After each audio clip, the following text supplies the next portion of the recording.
April 24th last year, I became a mother to a healthy baby girl, Genzo. After I came across so many conflicting advice from my parents, the hospital, and my friends, I thought it would be very interesting to have a program that will take into account all these confusions and attempt to find a helpful solution. Let's take a look at the topics covered last week. Right after birth, the size of your baby's tummy is like a cherry size. The earlier the initiation of breastfeeding, there is more production. We also encourage them to take more of liquid diet. If you don't let your baby empty the first side, she will only be drinking what they call the milk. Your first milk, which is the colostrum, is supposed to be the best for your baby. So if you express your first milk and throw it away, then your child never gets it. So refrain yourself from expressing during the first week or two. In bottle feeding, I think baby is suckling more gas also. Your breast milk is specifically tailored to your baby, creating protection for your baby based on whatever you're exposed to. And for mothers, breastfeeding can reduce your stress level and your risk of postpartum depression.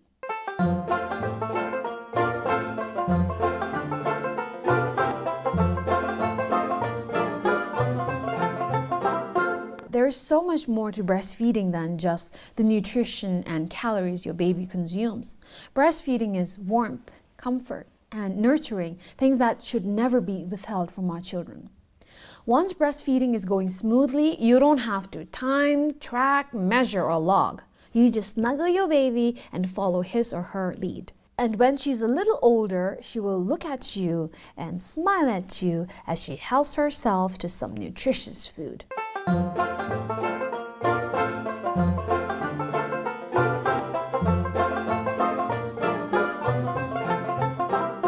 Once your baby is older, she will be so much aware of her surrounding. So if you are trying to feed your baby in a noisy, crowded room, good luck. She won't have a proper feed because she will stop every now and then to listen to the different sounds around her and look at people around her. So what I recommend you do is pick a quiet room to feed in so that your baby isn't distracted from a good feed.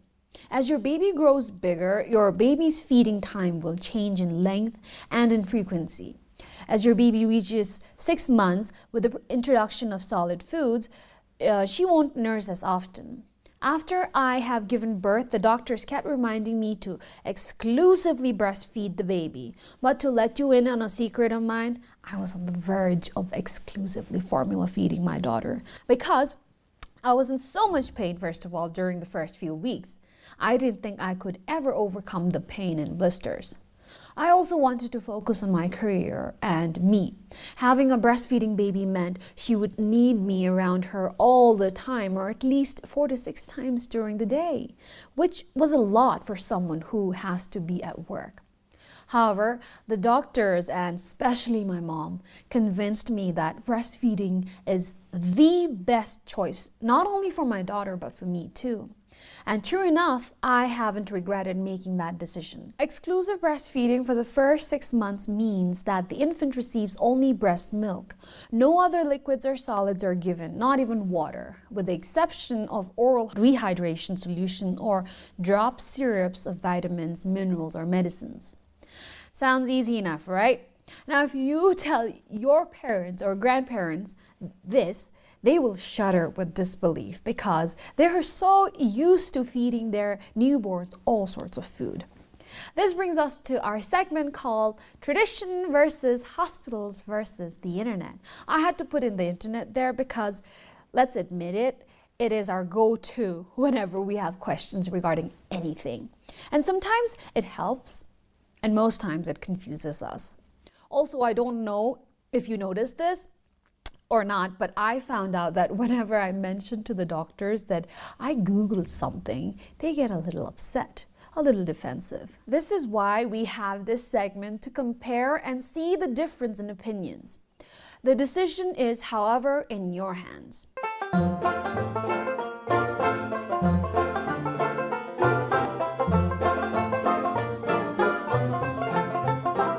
Tradition versus hospital versus the internet.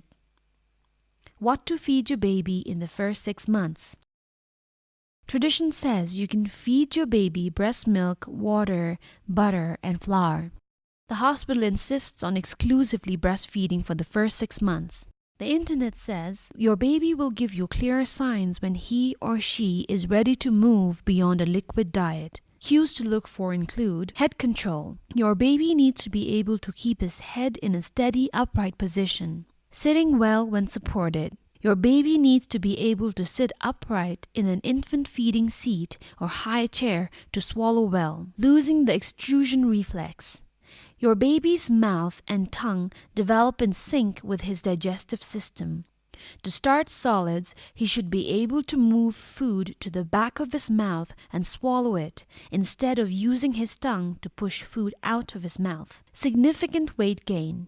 He may be ready to eat solids if he's doubled his birth weight, weighs at least 13 pounds, and is at least 4 months old. Curiosity about food.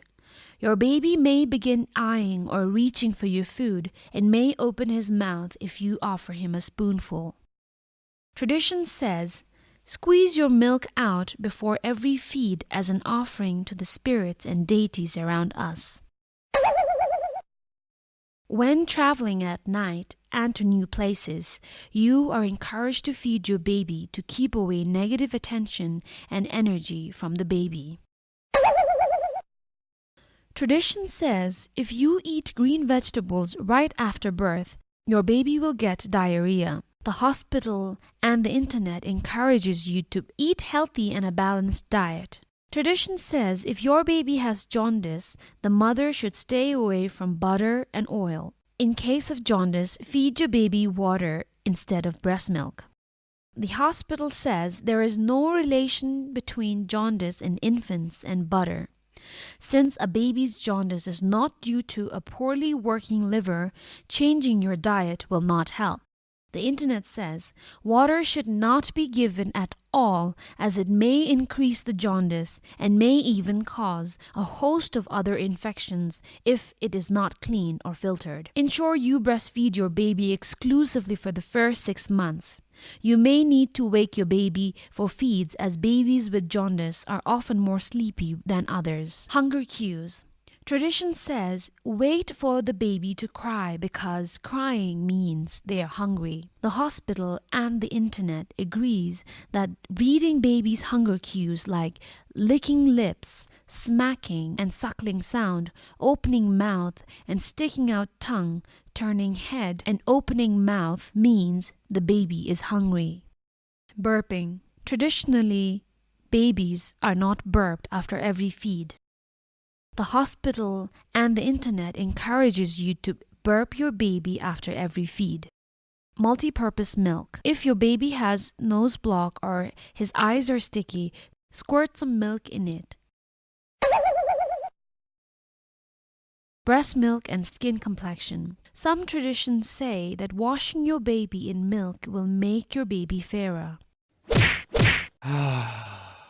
Impurities. Tradition says that if you attend a wedding or a funeral or a baby shower, squeeze out some milk before feeding your baby. Do not eat or drink anything from these places to keep away from DRIB.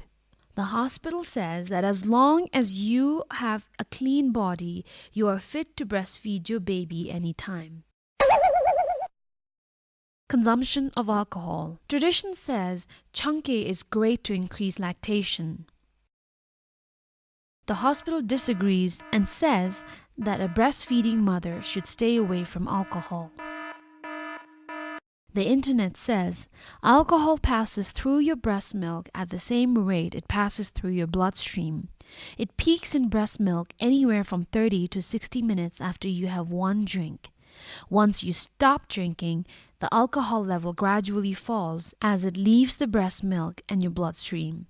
So wait out at least 2 hours after your last drink. Formula feeding. Tradition says you can feed babies cow milk.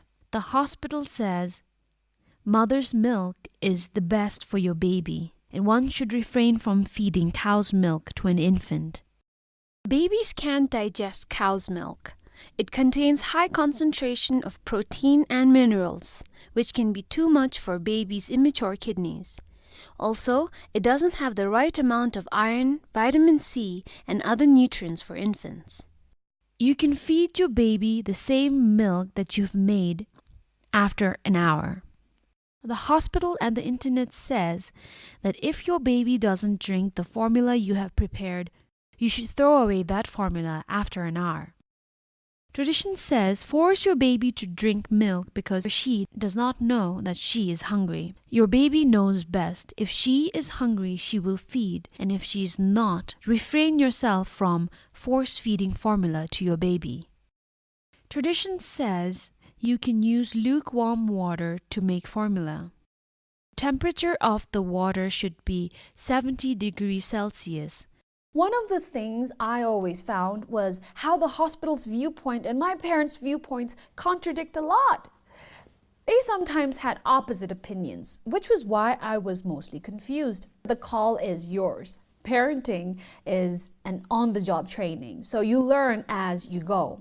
However, I recommend you sticking to exclusively breastfeeding your child for the first 6 months because there has been so many studies pointing out the benefits to exclusively breastfeeding your baby for the first 6 months. So if you choose to do that, also prepare yourself to explain to your parents the reasons behind your choice.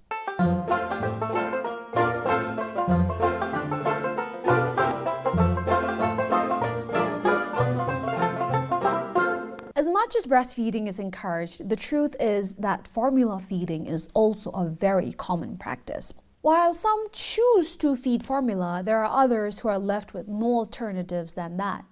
So for whatever reason, if you have decided you're going to be using formula to meet your baby's nutritional needs, don't let anyone else or that little voice in your head beat you up for doing the best you can to take care of your baby. The most important rule is to feed the baby. The hospital encourages you to do the cup and spoon feeding over bottle feeding, like mentioned earlier. However, whatever you do, here are some points to remember.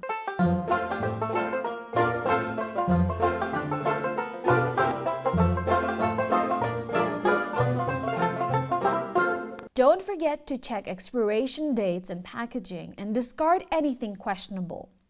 Do take the time to make feeding a bonding experience for you. Cuddles, skin-to-skin time, and eye contact are not exclusive to breastfeeding mothers. Don't add anything to formula, like rice, cereal, or other additives, without specific instructions from your doctor. Do work with your baby's cues to find the right feeding schedule. Don't force a feed because you don't want to waste formula. If your baby seems uninterested in completing a feed, follow his lead and discard the rest of the bottle.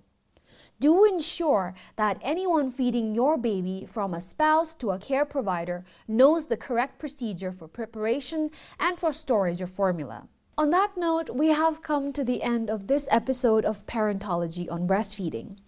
If you have any questions or feedback, you can write to me at choni@bbs.bt or find me on Instagram under the name Chozug, that's CHOZUG. We'll also upload this episode on YouTube under the channel titled BBS Channel 2. Make sure to subscribe to that channel and give this video a thumbs up if you like it. With that, wishing you a joyful parenting, this is Chozuk saying Lokshuli Jege with another exciting episode on parenting at Parentology. Until then, support each other and stay positive.